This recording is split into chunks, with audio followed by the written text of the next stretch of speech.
For someone hearing about nitric oxide for the first time, why should they actually care about it? But the big ones are some drug therapies like proton pump inhibitors, the Prilosec, the Prevacid, the Nexium, omeprazole, pantoprazole. Those are very deadly drugs that completely inhibit nitric oxide production. It can all be traced back to a loss of the production of a single molecule. And that single molecule is nitric oxide. You totally had my head spinning. I'm microdosing nitroglycerin already.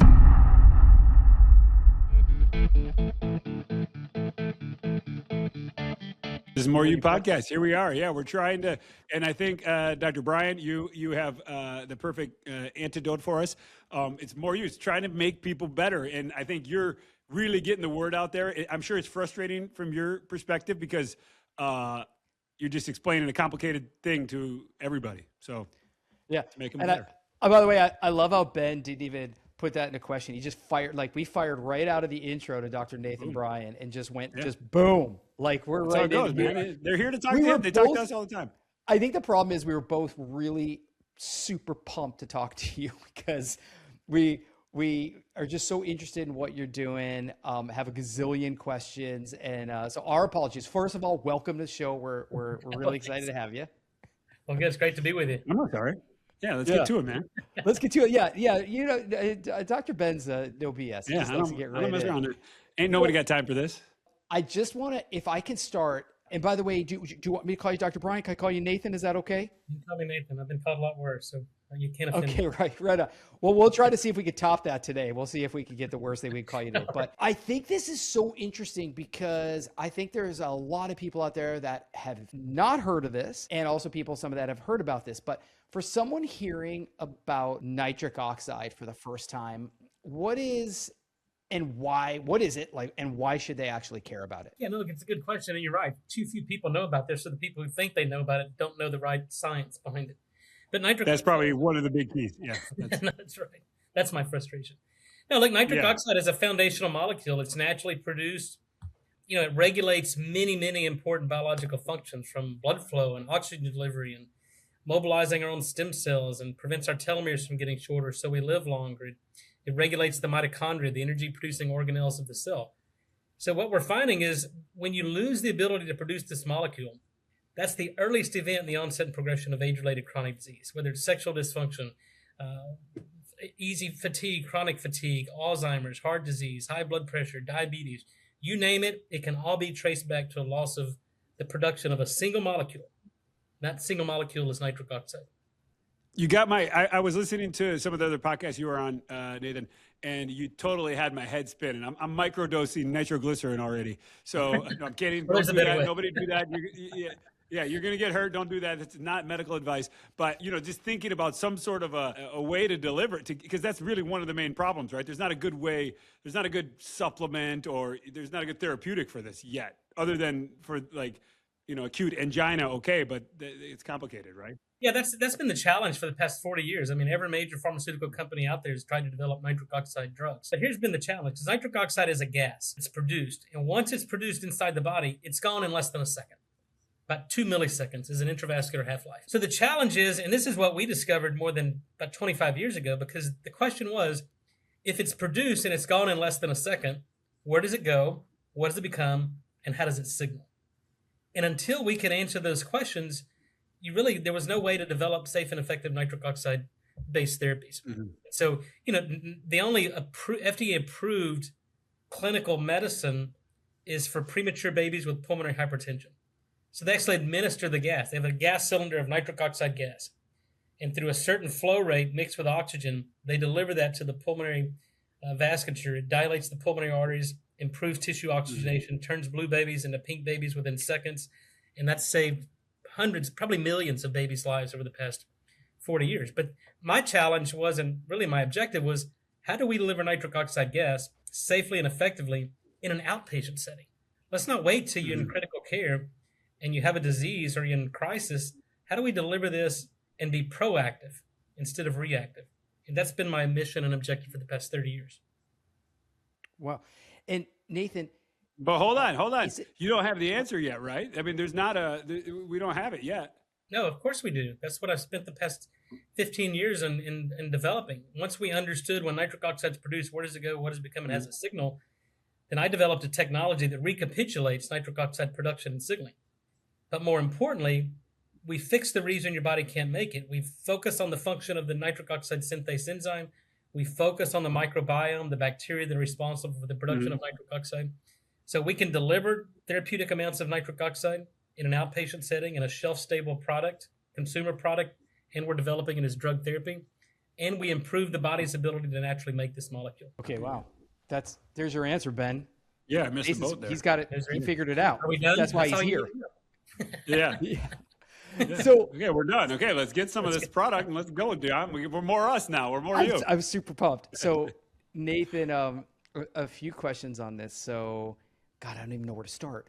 You described this as a miracle molecule, right?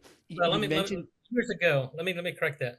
Miracle implies that you have an observation that you cannot explain by science. 25 years ago, all these things that we knew nitric oxide did but didn't have a scientific explanation, or what we call a mechanism of action, has been elucidated. So nitric oxide is no longer a miracle molecule. Everything that it does, everything that we know about it, we can explain mechanistically, of whether it's affecting protein structure and function, activating enzymes, affecting the epigenetic expression of proteins and nuclear translation of those proteins. So it's not a miracle. It does so-called miraculous things, but we can explain it. So by definition, so it's a saint. It's a saint molecule then. We call it a foundational molecule. Your body cannot and will not heal without it. You can call it what you want, but it's foundational. So when we're looking at this, like in your head, sorry, let me go back. I know how I'm going to do this. Does nitric oxide, it declines with age? It can, but doesn't necessarily mean that it does. Because here's if you look at clinical published study, and what we do is they take different people from age groups, say 20 to 30, 30 to 40, all the way up to 70 to 80, 80, 90-year-olds. And they can infuse bradykinin and acetylcholine in the coronary arteries, the brachial arteries, and then look at the resultant vasodilation. So what you're looking at is the function of the enzyme that responds to agonist. We call that endothelial function. So what those data tell you, in the general population, not screened for anything, just your age, that you see about a 10 to 12% decline in endothelial nitric oxide production per decade.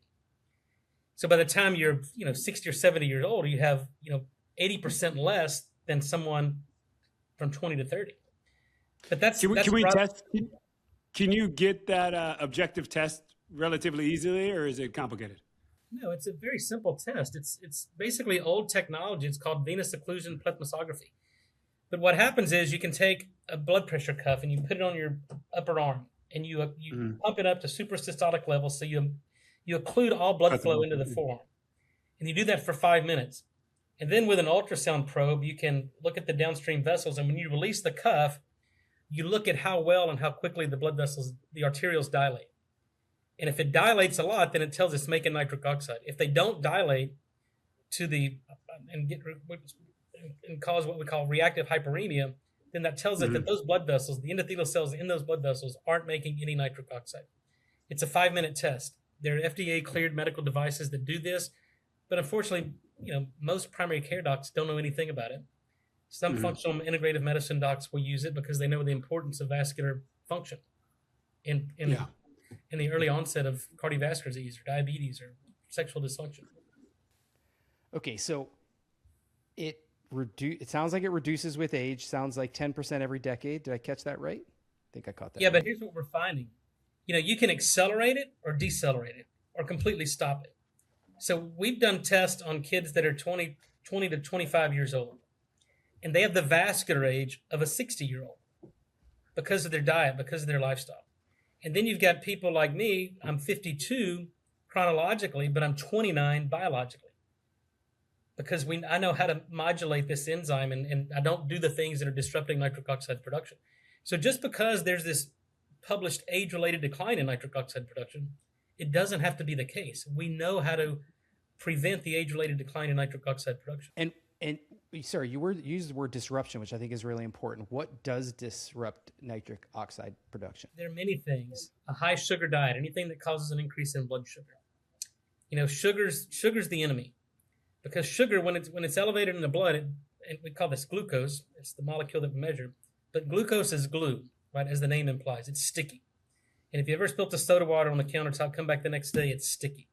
Well, it's sticky inside our blood vessels. It makes our blood vessels sticky. White blood cells, neutrophils, monocytes, platelets stick. It sticks to proteins like hemoglobin. We call that hemoglobin A1C. How much sugar is bound to hemoglobin? But it sticks to enzymes, and enzymes biochemically have to undergo transformational change to transfer electrons from one part to the other. And if it's glued together with glucose, it can't do that. So that's one. Anything that increases blood sugar. Number two is sedentary lifestyle. But the big ones are some drug therapies like proton pump inhibitors, the Prilosec, the Prevacid, the Nexium, omeprazole, pantoprazole. Those are very deadly drugs that completely inhibit nitric oxide production. And then the other big ones are cholesterol-lowering medications, fluoride in drinking water, fluoride in toothpaste, anything that's labeled antiseptic that kills bacteria in and on the body, disrupt nitric oxide production. You know, I had listened to you say the fluoride toothpaste thing the other day. I was just kind of researching things. And then I looked at my toothpaste jar because you said the thing in one of them about like using a pea size. And I was like, of course, I like really milk it on there. And then I read the back of the toothpaste thing tube and it said, you know, don't use over 4 weeks unless cleared by a physician or something. I was like, dude, I've been using this for like 4 years. You know, like it's crazy. Yourself, yeah. I tell my wife. Anything that disrupts and they put fluoride in toothpaste in the drinking water because it kills bacteria. Well, when you drink it, if you brush your teeth with it, if you bathe in it, you're killing the bacteria in your mouth, in your gut, on your skin, causing dysbiosis. And we know that every age-related chronic disease is associated with microbial dysbiosis. So we have to target the microbiome and support the microbiome. We have 10 times more bacteria in and on the human body than we have human cells. And if we kill the good bacteria, we kill the host, the human host. So I think it's important to understand that it sounds like you could have a low level of nitric oxide, but it presents as so many other things that you may not know that is indeed the issue. Is that a fair statement? No, that's correct. And, you know, unfortunately, there's no way to clinically measure it in terms of blood labs. You know, doctors don't want to treat things they can't measure. And that's a problem, right? Because everything that counts can't always be counted.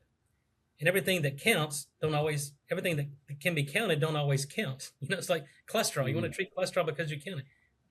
Cholesterol has no meaning on cardiovascular disease.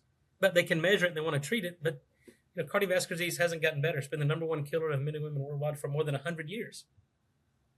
Cholesterol, but that's what they do. So what we have to do is recognize symptoms. You know, for the past 25 years in basic science research, we can take blood and saliva and tissue biopsies and cerebral spinal fluid, and we can analyze it for different nitric oxide metabolites and get a pretty good clinical picture on that patient. But unfortunately, it's not used in clinical medicine. So what we rely on are symptoms. And there's a hierarchy of symptoms that start to develop as you progressively lose your nitric oxide production. Number one is sexual dysfunction, and it's in men and women. And if you think about it, it makes sense. If you can't dilate the blood vessels of the sex organs, you don't get an erection, whether it's a penile or clitoral erection. So that's the canary in the coal mine. It's the first indication that you have a nitric oxide. And then your blood pressure goes up. Because if you can't make nitric oxide to dilate the blood vessels, they become chronically constricted. Now you've got the same volume of blood going through smaller pipes. And going back to high school physics, pressure equals volume times resistance. If the volume of blood doesn't change, the resistance goes up, pressure goes up. And so nitric oxide addresses the physics of hypertension. And then number three, you develop... Before you go to the next one, I think this is really important because there's going to be a bunch of guys out here listening that are taking pills for sex and testosterone and all these things. Are you saying that in some instances, it just might be lower nitric oxide? No, and in most of those instances. And there's clinical data to corroborate that. The PD5 inhibitors, the erectile dysfunction drugs, were approved by the FDA in 1998. They've been on the market now for, 28 years? No, they only work in 50% of the men. So 50% of the men, 1 out of 2 men who are prescribed Val or Cialis, whichever one you like, don't respond with better erections. 50% do not respond with better erections. Because the mechanism of action of these drugs is these drugs work downstream of nitric oxide. So if your body's not making nitric oxide, there's no target for the PD5 inhibitors to work on. So the men get no response. So this told us more than 25 years ago, erectile dysfunction is a symptom of nitric oxide deficiency. So PD5 inhibitors don't address it because they're not nitric oxide donating drugs. They potentiate nitric oxide signaling, but they don't affect nitric oxide production. So that's very, very important. So, I mean, I think this would be fascinating for people in the sense of they're told this is an issue, you're getting older, this is what's going to happen, but it's like, no, we actually know why it's happening. We understand not only why it's happening, but we actually understand also how to solve for it. Is that fair? Absolutely. And now we've got clinical data showing that you can take people who were non-responsive to the Viagra, Cialis, PD5 inhibitors, and give them a little nitric oxide to metaphorically and physically prime the pump. Now they become responsive. So the entire mechanism is completely elucidated. Yeah, it makes sense. And if you can't make nitric oxide, these drugs don't work. If you improve nitric oxide production, the drugs work. So now you can titrate down the dose, make it safer, or my goal is to address root cause to where there's no need for drug therapy. I think we should get into that because one, I'm curious myself. Two, I'm sure everybody's kind of wondering it. What is the most effective thing to do? Is it lifestyle management? The dysbiosis? It's probably not as sexy as we want it to be. It's not just a pill and everything's solved. No, there is no magic bullet. There is no magic pill. There is no magic bullet. But look, before we will address that. But we talked about ED. We talked about high blood pressure. The next third thing that happens when you don't, if these things happen and you don't improve it, then you develop insulin resistance and metabolic disease. 93% of Americans are metabolically unfit. Number 4, you develop exercise intolerance. You get short of breath. You may develop some exertional angina. And then number 5, you develop mild cognitive impairment, which eventually goes into dementia, which end stage is Alzheimer's. There's your progression of nitric oxide deficiency. And your body's constantly talking to you. And if you don't listen, you end up getting sick and you die a horrible death. But you can, so then let's say, how do we fix it? So I tell people the science is very complex, but the solution is really simple. So you got to stop doing the things that disrupt nitric oxide production and then start doing the things that activate it and stimulate it. And this is all predicated on diet and lifestyle. So stop eating sugar, simple carbohydrates. If you're using a fluoride toothpaste, stop. If you have fluoride in your drinking water, get a filtration system.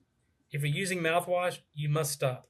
If you're using an antacid, you must wean off of these over a period of 20 to 30 days. You can't just stop these cold turkey. But now, once you've eliminated fluoride, sugar, antiseptic mouthwash, and antacids, now you've released the brakes on the body's ability to make nitric oxide naturally. You restore the normal flora, you release the brakes on the enzyme, and now moderate physical exercise, nasal breathing, and 20, 30 minutes of sunlight a day.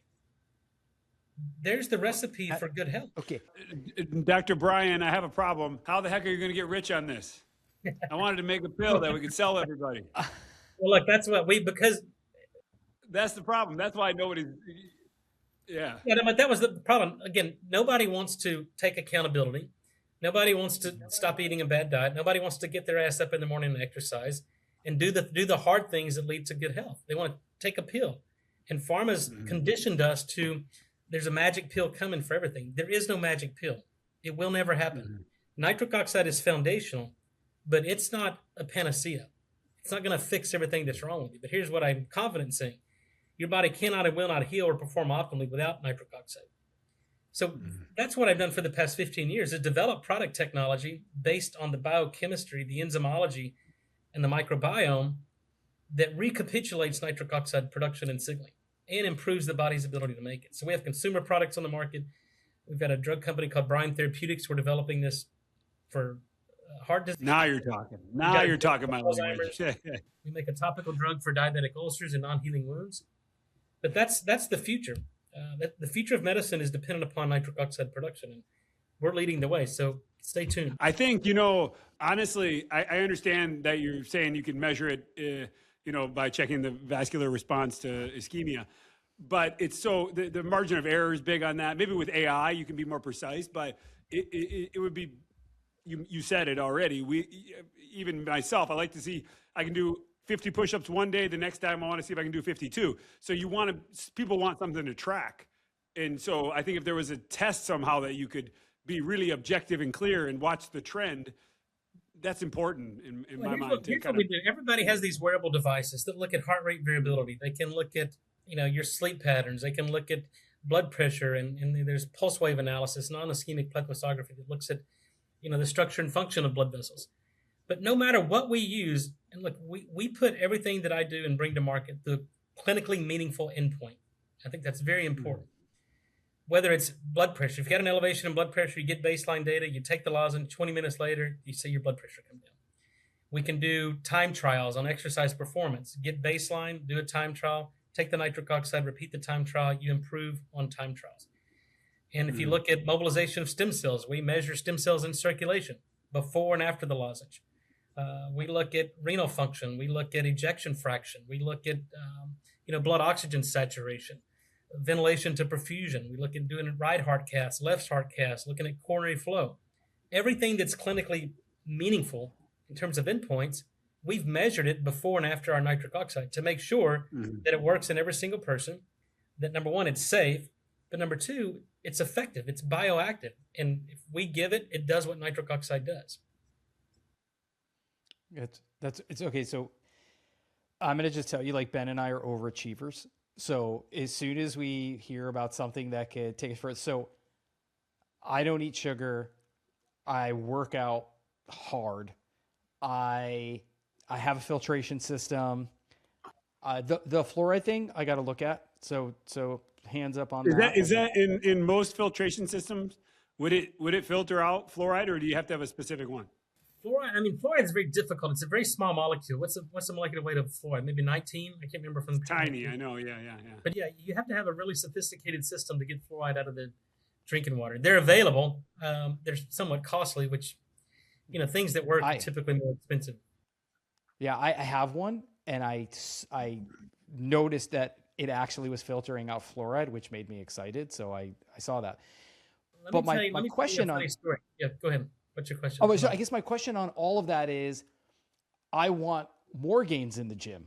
I want to be less out of breath in the gym when I'm doing it, and those kind of things. So can you overdo it on nitric oxide? Like if I was taking a lozenge before I was working out or something like that, am I going to go too far potentially? There's only two things we worry about in the toxicity that defines nitric oxide, or the two endpoints that define nitric oxide toxicity, are low blood pressure and methemoglobinemia. But we've never seen a case of methemoglobinemia. We've never really seen a case of hypotension. But if you think about it, if there's a biologically plausible mechanism, and if you put 15, 20 lozenges in my lozenge in your mouth, it may dilate your blood vessels, you lose perfusion pressure, you get lightheaded, and may pass out. But we've never seen a case of methemoglobinemia. In fact, there was a 16-year-old kid we studied at Texas Children's Hospital. We were giving him one lozenge every 4 hours, and we brought his blood pressure down from 210 over 115 to 130 over 80 within 4 hours. But we had to give him a lozenge every 4 hours, and we were drawing blood. We were looking at met levels. And even one every 4 hours, there was no increase, no change in methemoglobin levels. So it's dose dependent. Dose dictates the poison. But in our consumer products, we've never seen this happen, an unsafe drop in blood pressure or any clinical signs of methemoglobinemia. Okay. And then is it hard on the liver at all or not? Not at all. We've seen liver enzymes come down. We've seen renal function improve. We've seen markers of inflammation come down. In fact, I have patents on methods of reducing inflammation. We see a reduction in triglycerides, mobilized stem cells. Look, nitric oxide, and whether it's any liver disease, pulmonary disease, kidney disease, there's 4 common denominators. There's always reduced blood supply to that organ. There's runaway inflammation. There's oxidative stress, and there's immune dysfunction. And if we give nitric oxide, it dilates the blood vessels, it eliminates the inflammation, it inhibits oxidative stress, and it corrects the immune dysfunction in that organ. So it addresses all aspects of chronic disease, no matter if it's the liver, the heart, the lung, the brain, kidneys, doesn't matter. Same mechanism. And did I can't remember if it was on your site, Nathan, or not. Does it have some kind of effect on sleep? It does. That was probably the number 2 or number 3 response we get from people, that they sleep better. And honestly, I don't have a mechanism or an explanation of how it's affecting sleep. Maybe it's better blood flow. We know we improve cerebral blood flow. We've done functional MRI measurements. We do SPECT scans. we know it's improving cerebral blood flow. So maybe just better blood flow, better delivery of amino acid transmitters, better sleep pattern, better oxygenation. I don't have an explanation for it, but it's very common. I mean, that's besides more energy, better sexual performance, sleep is probably top 2 or 3. And you mentioned the consumer side of it and then the pharmaceutical side. So can people get this over the counter? Do they need a prescription, or how does it work exactly? No, we've had consumer products on the market for more than a decade. But yeah, we've got dietary supplements on the market. I make a topical nitric oxide for skincare and beauty. I make a fluoride-free toothpaste because, I've known about the dangers of fluoride for 30 years, and I was using a fluoride-free toothpaste. But as we learned more about these oral bacteria, there were things in these fluoride-free toothpaste that were destroying the biofilms in the communities and leading to loss of diversity. So I was forced to make my own toothpaste that provided the conditions for the bacteria that we were culturing and understanding the environment and the ecology. So I made a nitric oxide microbiome friendly toothpaste. And so we got that, and then we have a fermented beet powder that we make for pre-workout or energy. And what else? We're making a nitric oxide friendly mouth rinse because 2 out of 3 Americans use mouthwash every day, completely killing their microbiome. So again, I feel an obligation to give them a safe and effective mouth rinse, to give them clean breath, but doesn't kill them. We published more than 10 years ago, people use mouthwash, it kills the bacteria, their nitric oxide goes down, their blood pressure goes up.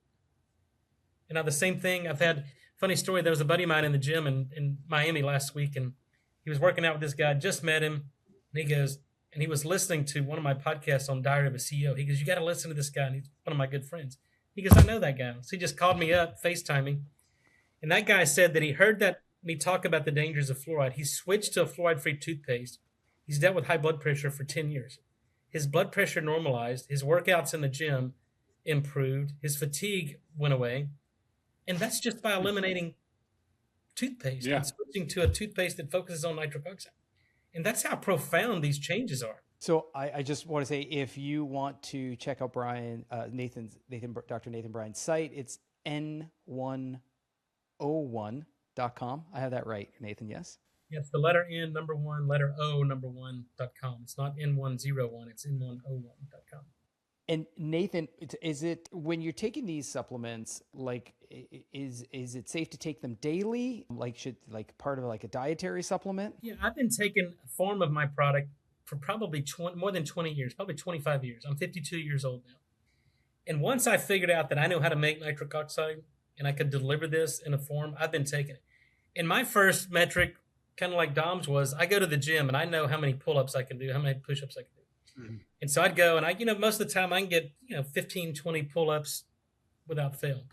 And I took this, again, this has been 25 years ago when I was a much younger man. But I'd go in, I'd take it right when I went in, like 2 to 3 minutes before. And it's so fast acting, I go up there and I'm doing 25 and 30 pull-ups without fail. And I'm going. Oh, so it hits, you're telling me it hits right away. In our products, when you put it in solution, the beet powder, put the lozenge in your mouth, it's immediately releasing nitric oxide gas. 20 to 30 parts per million, the same amount that they give to premature babies with pulmonary hypertension. And my thought was, if 20 to 30 parts per million nitric oxide gas is safe in the most vulnerable, high-risk population in the world, a premature baby in critical care, then it's going to be safe for the general public. So that was my target. And then, but I had to deliver, how much nitric oxide can I deliver over a certain period of time? So I had to create this lozenge that slowly dissolves over 5 to 6 minutes to release a certain amount of nitric oxide. It's not dependent upon salivary pH. It's not dependent upon the presence or absence of bacteria, because I want it to work in every single person, not in 50% of the people, not in 10% of the people, 100% of the people. So that we can do ultrasound. When we put the lozenge in your mouth, we can watch in real time your carotid artery dilate within 10 to 12 seconds. This is basically the Viagra of workouts and sex and everything. You're telling me it's just crazy, fast acting, and it does all these things. Wow. It's all about blood flow. Got to try it. We Ben, the industry that Ben and I are in is more the aesthetics industry. Does it have any effect on skin or those types of things? No, of course it does. I mean, skin's an organ just like the heart, the brain, or the sex organs. You got to have adequate blood supply. And what we're finding is, again, the older you get, your microcirculation becomes compromised. and especially the microcirculation. Then if you don't have good blood flow, then you lose collagen, you lose hydration, your skin begins to sag, you get fine lines and wrinkles, and you lose cellular turnover. So I'll take you back 12 years ago. My dad he's a paraplegic. He's had a car accident in 1984. So dad's been in a wheelchair for 42 years now, more than half his life. And so we've dealt with decubitus ulcers, pressure ulcers on dad, ischial ulcers on his backside, foot ulcers. And for years, I took him to wound care clinics. And he developed he had a 4-year-old non-healing wound that became septic. He almost died. And the wound care clinic said, you can never heal this wound. And I just refused to accept that. So I started making a topical nitric oxide, and I would treat the wound. I'd do a wet to dry dressing every day, sometimes twice a day. And within 6 months, just putting nitric oxide into the wound bed and getting a hyperemic response and getting blood flow to that wound. And also, by the way, nitric oxide at the doses we're delivering kills infectious bacteria. So it kills the bacteria in the non-healing wound. It gets blood flow to the wound. And within 6 months, I healed a 4-year-old non-healing wound with nitric oxide. And the wound care docs were like, what the shit how did you do this?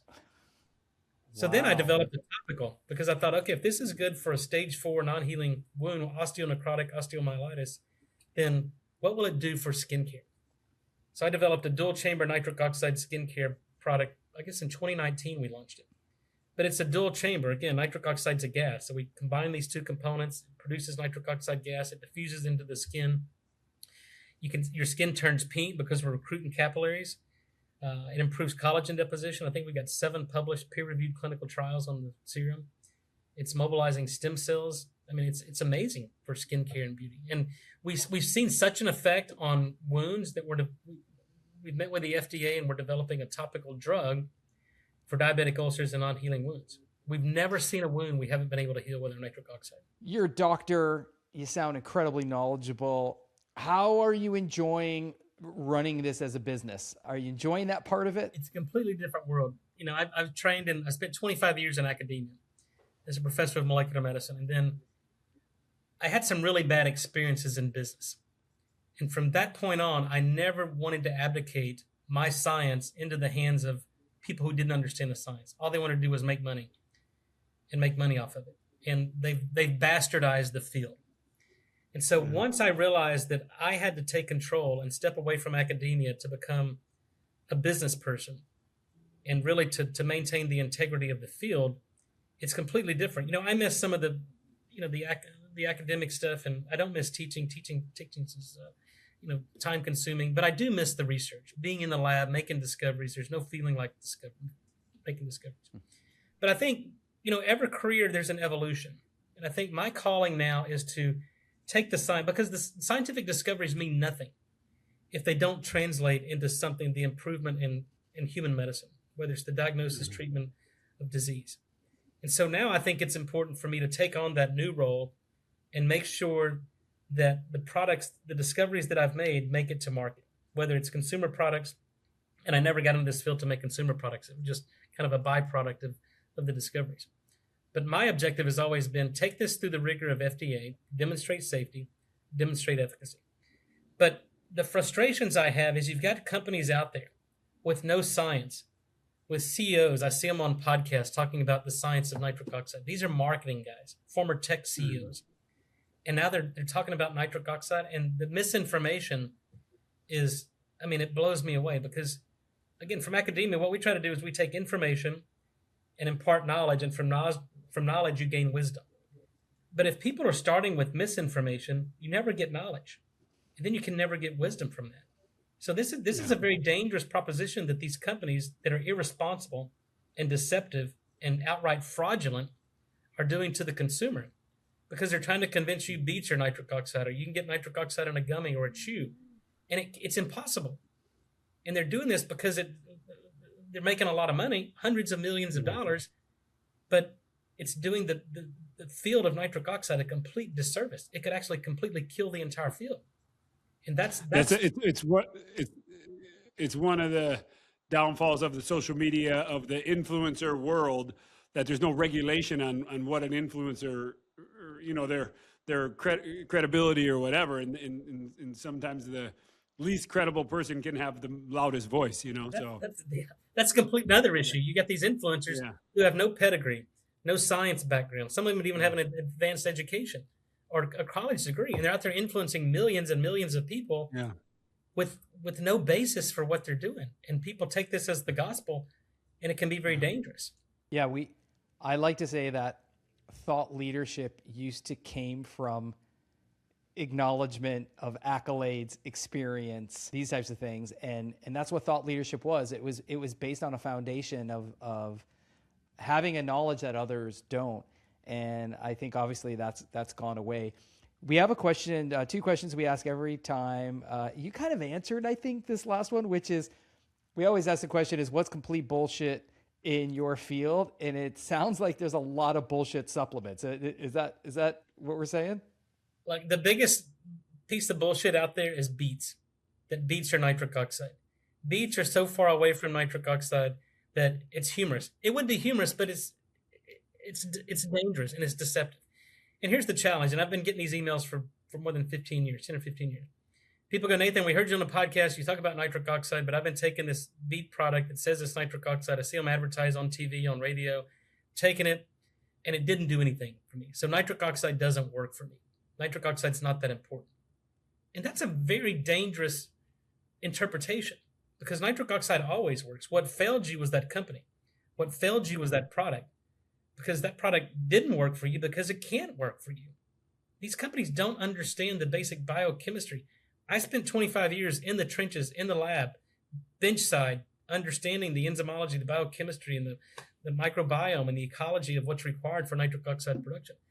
These yahoos out there are, taking kind of the headlines and saying, oh, beets are nitric oxide, arginine is nitric oxide. We can put 52 ingredients in a pouch and call it nitric oxide. And they're out there marketing. They say the exact same thing I can say. Because in dietary supplements, we're guided by the Dietary Supplements Health and Education Act of 1994, I believe, DSHEA. So which means you can make structure function claims, but you can't make any drug claims. So basically, everybody out there selling a nitric oxide products can say the exact same thing that I'm allowed to say. The difference is my challenge leading as a chief executive officer and chairman is how do I differentiate what I do from all these other yahoos out there pitching so-called nitric oxide products using the exact same language. And for me, it's about trust. I'm less interested in making money. I'm more interested in educating the proper science of nitric oxide. And I don't care if you buy from me or not, but what I hope you do is you change your diet. You change your lifestyle. You eliminate fluoride. You eliminate mouthwash. You get off antacids. You eliminate drug therapy that's unnecessary.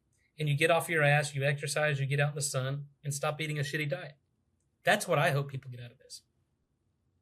Nathan, we struggle with this in our industry is that there are a lot of people out there that are taking needles and stick them in people's faces, and they don't have the experience and they don't have the understanding, and it's been a commoditization of excellence, but you can't commoditize excellence. It's like you're saying that you've done the work, you've done all the things to understand it, you've done the research, and you've produced something that actually does indeed work. And I just want to tell you as a CEO, I feel your pain on that because you're trying to get the world to understand the differentiation between those two things. And by the way, I'd ask you the final question, which is what in your industry is absolute magic? I think you've answered it. If you want, unless it's any different than what you said, please let us know. But it sounds like nitric oxide is the magic thing in your world. I mean, obviously, I come into this with a very strong bias because that's the only thing I've done for the past almost 30 years. I think it is his world. That's right. But look, I think what I say that is completely corroborated by not just the basic science and mechanistic data, but the clinical data. We know that nitric oxide dilates blood vessels. We know it improves energy production and sexual functioning and cognitive performance. And it's the root cause of all age-related chronic disease. And so if we can prevent the age-related loss or give this molecule back at therapeutic doses, safe and therapeutic doses, it's going to change the world. I'm absolutely convinced of that. And, I've had companies try to take me out, hundreds of millions of dollars. I'm not doing this to make money. I've made enough money. I live very comfortably. My objective is to make sure this sees the light of day because this is very disruptive. Big drug companies would want to come in and shelve this technology because if I achieve what I hope to achieve, and we get nitric oxide in every major market segment around the world, the need for drug therapy is going to go down. And when you start, I see. You better watch out. You better have somebody test your car before you go to it. I know, that's right. I'm very aware of the powerful people. The situation I'm in, but I'm more than willing and able to see this to the end, because it's the right thing to do. Well, listen, I think we've really appreciated this conversation. That's awesome. It's been fantastic. This is Dr. Nathan Bryan. His website, N101. That's N as in nitric, 1, O as in oxygen, 1.com. N101.com. Dr. Nathan Bryan. Go check it out. It's super cool. And we just want to thank you so much for spending your time with us. This has been so great for us. We're always learning, and I think tonight this was a big one for us. So we really appreciate you being here. Let me do a shameless plug for my latest book. It's called The Secret of Nitric. Please, I'm so sorry about that. Yes. Yeah.